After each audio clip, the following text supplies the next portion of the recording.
햇살 좋은 마당, 환하게 웃는 이웃들, 넓은 복도와 반짝이는 식당.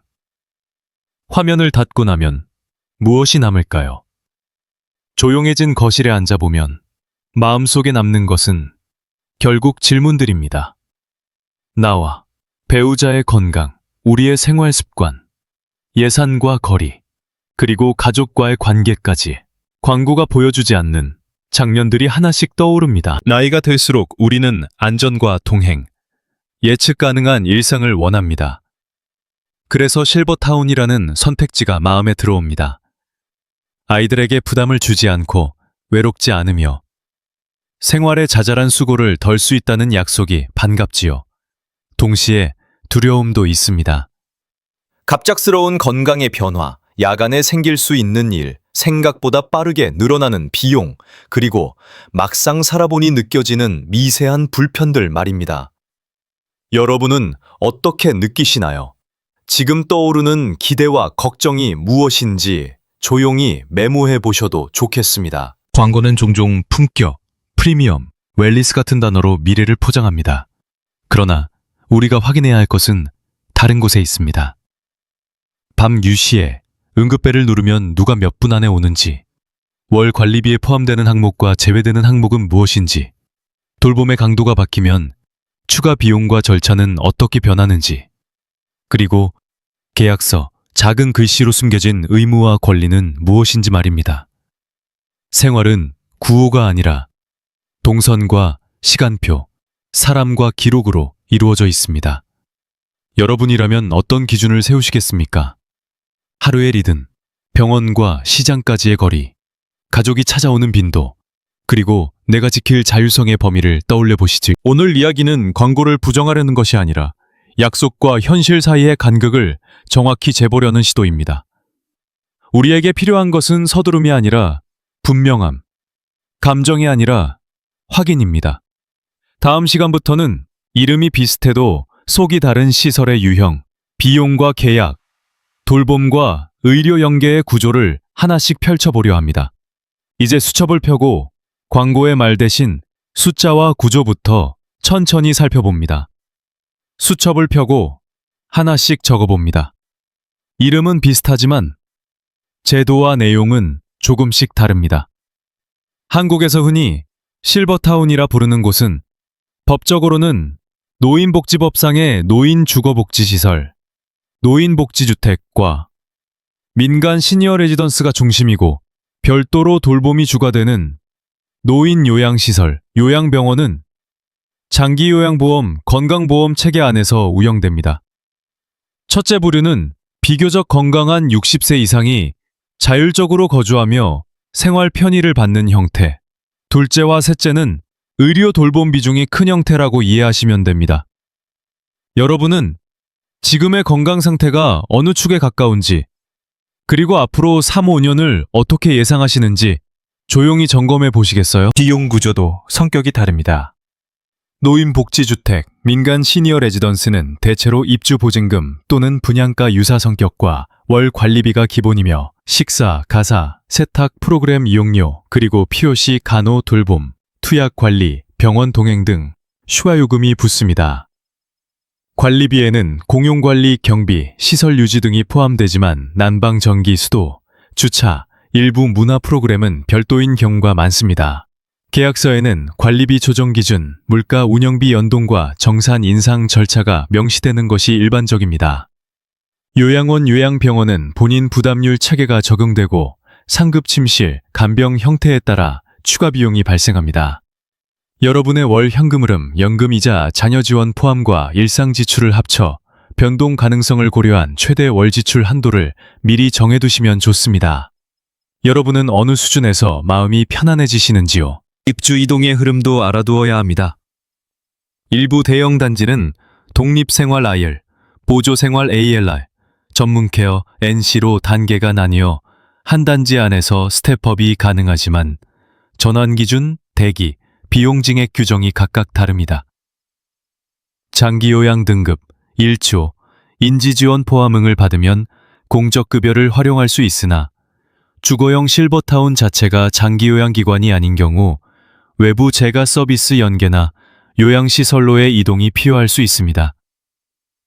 인기 지역은 상담, 투어, 건강심사, 계약, 입주까지 대기 기간이 길어지기도 하니 지금 필요가 아니라 언제 필요할지 시간표를 그려두는 편이 안전합니다. 여러분은 이동 가능성에 대비해 같은 생활권 안에서의 대안 목록을 갖고 계신가요? 생활의 뼈대는 안전망입니다. 낮과 밤의 인력 배치, 응급벨 응답 시간, 상주 간호 인력의 유무, 근무 시간, 협력 병원과의 이송 프로토콜, 물리치료 인지활동 프로그램의 빈도와 참여 조건을 확인해야 합니다.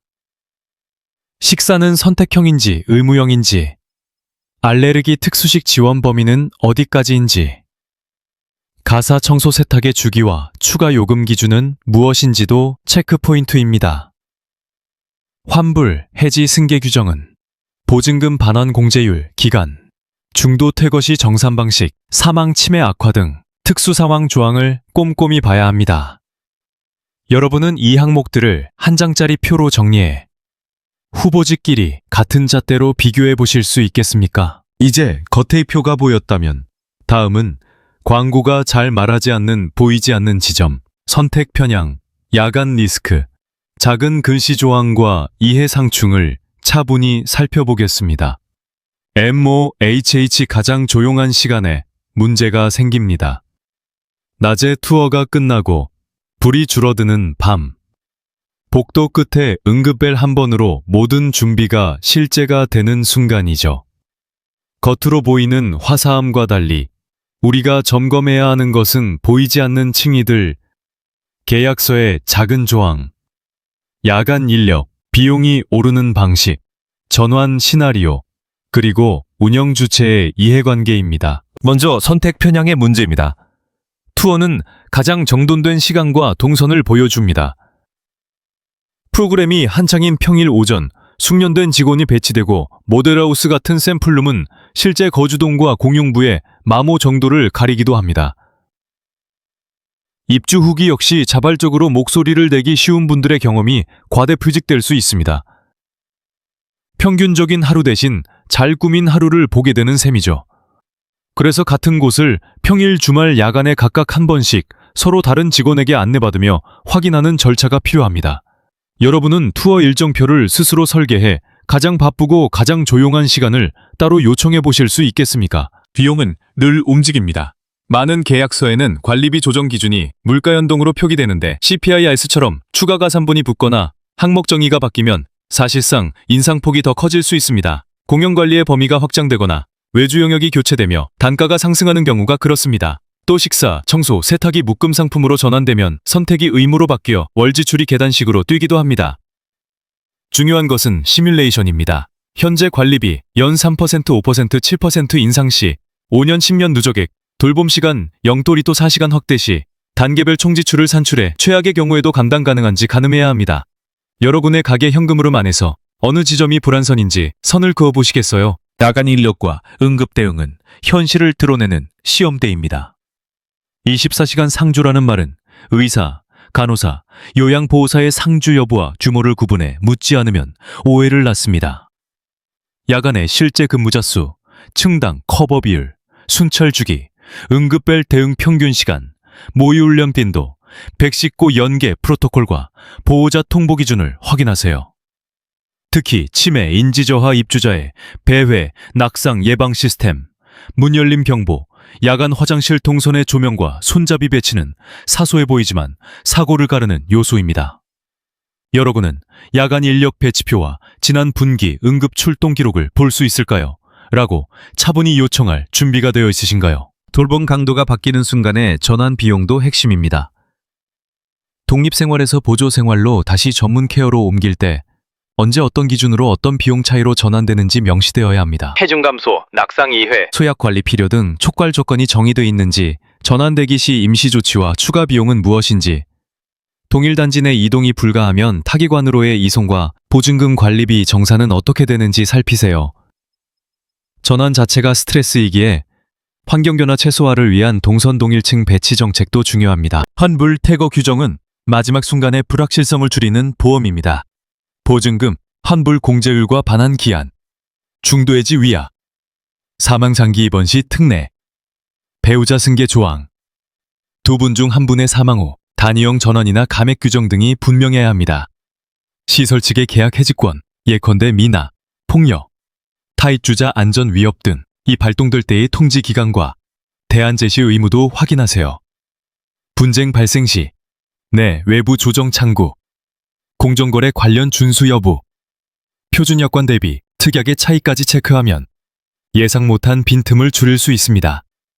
여러분은 계약서의 본문만이 아니라 결점 부치, 고지문까지 같은 색펜으로 밑줄을 그어볼 생각이 있으신가요? 운영 주체, 이해 상추은 눈에 잘 띄지 않습니다. 시행, 분양, 운영, 용역이 같은 그룹 안에서 이루어질 때 내부 거래의 단가 책정이나 서비스 선택권이 제한될 위험이 있습니다. 편의시설 운영을 계열사에 맡기면 이용료가 시장가보다 높아질 수 있고 리모델링, 개보수 때 입주자 부담률 산정이 불리하게 책정될 여지가 생깁니다. 또한 상담 인센티브 구조가 판매 점유율에 초점을 두면 장기 거주 안정성보다 초기 유치에 무게가 실리기도 합니다. 재무 건전성, 감사보고서의 적정 의견 여부, 최근 3년 민원 행정처분 이력, 보험 가입과 책임 한도, 입주자 대표 회의와의 합의 관행 등을 통해 균형을 가늠해야 합니다. 여러분은 운영사의 재무지표와 외부감사 결과를 요약해서 제공해 주실 수 있나요? 라고 조용히 요청해 보시겠습니까? 규제의 빈틈도 알아둬야 합니다. 같은 노인 주거, 간판 아래에도 법적 지위와 감독 주체가 달라 안전, 위생, 인력 기준이 준질하지 않을 수 있습니다. 간호 인력 상주라는 문구가 실제로는 주간 상주, 야간 온컬인 경우 혹은 치매 전문의, 활동 프로그램 중심의 의미에 그치는 사례처럼 용어의 해석이 넓습니다. 정기 점검의 범위와 결과 공개 방식, 시정명령 후 개선 기간과 재점검 절차, 미이행 시 제재 수단을 물어 실질을 확인하세요. 내부 고발, 민원 채널이 실효성 있게 작동하는지, 익명 보호와 처리 기한이 문서로 정해져 있는지 역시 중요한 신호입니다. 여러분은 이곳의 규정이 광고 문구가 아니라 운영 표준으로 살아 움직이고 있는지 눈으로 확인할 준비가 되어 있으신가요? 시스템 리스크는 사고가 겹칠 때 드러납니다. 정전 시 비상 발전기의 용량과 가동 시간, 승강기 정지 시 대피 이동 프로토콜, 상수도 가스 중단 대비, 감염병 확산 시 격리 면회 제한 기준과 심리생활 지원책, 화재 지진 등 재난 훈련의 빈도와 입주자 참여 방식, 이런 항목이 서류에만 있지 않고 실제로 연습되는지 최근 모의 훈련 기록과 개선 조치 목록을 요구해보세요. 개인 의료기기 전원 백업, 냉난방 불능 시 고위험군 보호 계획도 사전에 묻는 편이 좋습니다. 여러분은 지난 1년간 비상상황 리포트와 후속 조치표를 보여달라고 말할 작은 용기를 갖고 계신가요? 마지막으로 사람의 문제입니다. 직원의 이직률, 평균 근속연수, 교육시간, 근무표의 연속 야간 근무 제한 등은 서비스의 품질을 좌우합니다. 일정한 얼굴이 계속 보이는 곳은 신뢰와 예측 가능성을 줍니다. 반대로 잦은 교체는 기록 인수인계의 공백과 실수를 낳습니다. 입주자 대표 회의, 가족 간담회, 직원과의 소통 창구가 정례화되어 있는지, 건의가 실제 운영에 반영된 사례가 있는지 묻는다면 이곳이 귀를 가진 곳인지를 가늠할 수 있습니다. 여러분은 최근 6개월간 제안사항이 반영된 사례를 소개해달라는 질문을 목록에 넣어두셨나요? 정리하면 광고가 밝히지 않는 지점은 대체로 시간과 작은 글씨에 숨어 있습니다. 낮과 밤, 평일과 주말, 건강할 때와 아플 때, 입주 첫날과 3년 뒤의 차이를 상상하고 계약서 본문과 별첨 사이의 틈을 메우는 질문을 준비하십시오.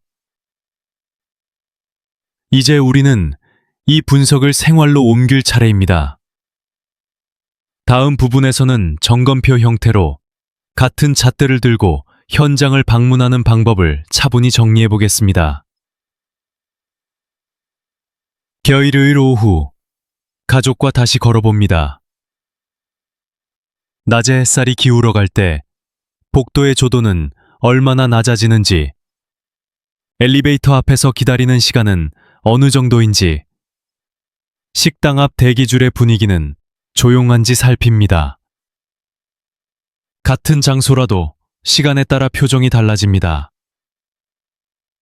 주중 한 번, 주말 한 번, 그리고 가능하다면 이른 저녁이나 야간에도 한 번, 3번의 발걸음이 영상보다 많은 것을 보여줍니다. 여러분은 같은 길을 3번 걸어보실 의향이 있으신가요? 현장에서의 질문은 생활의 언어로 준비합니다. 내 방에서 식당까지 몇 분이 걸리는지, 중간에 손잡이가 끊기는 구간은 없는지, 야간에 화장실을 다녀올 때 자동 조명이 충분히 켜지는지, 문턱이나 미끄럼 위험은 없는지 직접 확인합니다. 식사는 선택인지 의무인지, 저염, 당뇨, 연식 같은 특수식 지원 범위, 알레르기 표기와 조리실의 대응 과정을 묻습니다. 세탁 청소 주기와 추가 요금 기준, 고장 누수 발생 시 처리 시간의 평균치도 중요합니다. 응급벨을 눌렀을 때의 목표 응답 시간과 실제 최근 평균, 모의 훈련 기록과 개선 조치 목록을 요청하세요. 여러분은 이런 질문을 A서 한 장에 미리 적어 가져가시면 어떨까요? 돌봄과 의료의 동선을 그려보는 일도 필수입니다. 상주 간호 인력의 근무표, 야간 온콜 체계, 협력 병원까지의 실제 이동 시간, 119 출동 시 단지 내 진입 동선과 보호자 통고 기준을 확인합니다. 치매 인지 저하 입주자에 대한 배회 방지, 낙상 예방 장비, 저녁 시간 프로그램의 구성은 가장 조용한 시간에 안전을 가늠하게 해줍니다. 독립생활에서 보조생활, 전문 케어로의 전환 기준과 대기 절차, 비용 증액의 단계도 문서로 받아두어야 합니다. 여러분은 자신의 3년, 5년 뒤 건강 변화를 가정하고 그때의 이동 시나리오를 손으로 그려보신 적이 있나요? 관계와 소통의 구조는 생활의 온도를 정합니다. 입주자 대표 회의가 정례적으로 열리는지, 회의록이 공유되는지, 건의가 실제 운영에 반영된 사례가 있는지 살핍니다. 가족 간담 회의 빈도, 돌봄 계획 수립 시 보호자 참여 절차, 분쟁 발생 시 내부, 외부 조정 창구와 처리 기한도 확인해야 합니다. 직원의 평균 근속, 이직률, 교육 시간은 얼굴의 지속성을 말해줍니다. 같은 직원이 같은 입주자를 오래 알고 도울 수 있는 환경이 마련되어 있는지, 휴가 대체 근무 체계가 무리 없이 작동하는지도 살펴보세요. 여러분은 최근 6개월간 제한사항 반영 사례를 소개해달라는 한 문장을 질문 목록에 넣어 두셨나요? 계약은 숫자로만 보지 않습니다. 보증금 반환 공제율과 기한, 중도해주 예약, 사망 장기 입원 시 특례, 배우자 승계, 한 분 사망 후 단위용 전환이나 감액 규정까지 만약을 중심에 두고 읽습니다. 관리비 이상 기준이 단순 물가 연동인지, 추가 가산 항목이 있는지, 선택 서비스가 묶음으로 전환될 가능성은 없는지도 점검합니다. 월 지출 상한선을 정하고 연 3%, 5%, 7% 인상과 돌봄 시간 단계 확대를 가정한 5년, 10년 시뮬레이션을 표로 만들어 보세요. 같은 생활권의 대안 두세 곳과 집에 머물며 개보수, 틀로스, 재가 서비스 시나리오를 같은 잣대로 비교하면 관점이 균형을 찾습니다. 여러분은 안전, 자율, 관계, 예산, 네 축에 1부터 5까지 점수를 매겨 총점을 비교해 보시겠습니까? 생활은 결국 선택의 연속입니다. 눈으로 본 것, 손으로 만진 것, 문서로 확인한 것을 한 장의 기록으로 모으면 마음이 차분해집니다. 다음 시간에는 이렇게 모은 기록을 바탕으로 무엇을 먼저 지키고 어떤 속도로 결정할지 우리의 기준과 원칙을 정리해 보겠습니다. 해가 기울고 집안이 고요해지면 오늘 적어둔 메모를 덮습니다. 결정은 서두름이 아니라 분명함에서 시작된다는 사실을 다시 떠올립니다. 우리가 세울 기준은 크지 않습니다. 안전, 자율, 관계, 예산, 이 네 가지의 균형을 우리 삶의 속도에 맞게 정리하는 일입니다. 숫자와 표를 통해 현실을 직시하되 그 숫자가 나의 하루 리듬과 마음의 평온을 어떻게 바꿀지까지 상상해보는 것. 그것이면 충분합니다.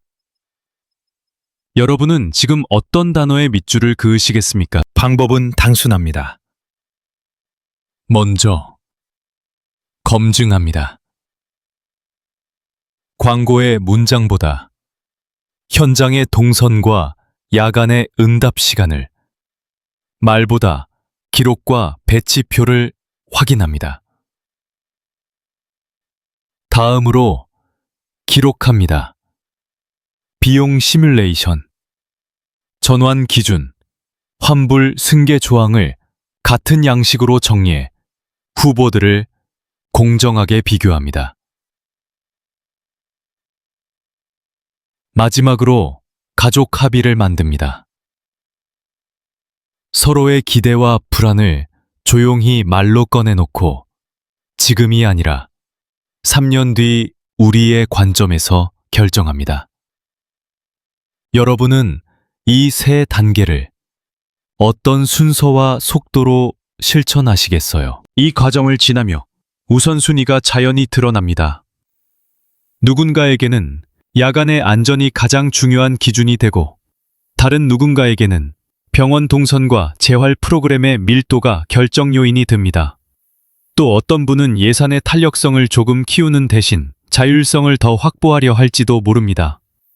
중요한 것은 남들이 좋다한 곳이 아니라 내가 편안히 살아낼 수 있는 곳을 고르는 일입니다.